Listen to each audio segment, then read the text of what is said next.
goal with this activity is to really work the legs and the quads. I like this move for anyone who has a loss of hip internal rotation or basically any restrictions at about 90 degrees of hip flexion and beyond. Sounds like someone you're working with, this move's for you. Here's what you're going to do.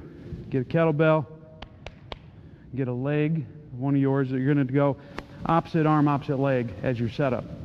And you're going to start this by making sure you get a stacked position at the rib cage, so tuck and get an exhale.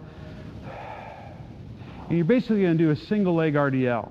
But here's where it changes. Once I hit my 90-degree angle of my single leg RDL-ish, you're going to then breathe in and bend your knee as though you're doing a single leg squat. You're going to feel your quads start to light up, glutes, all type of wild and crazy things.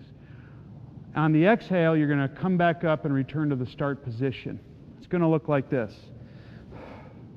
So I fold, inhale, squat, exhale, back to the start.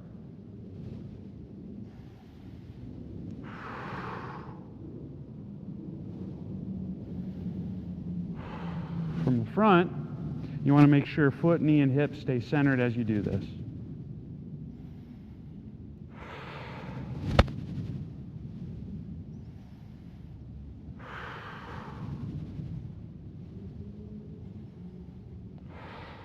That's how it's done. Give it a shot.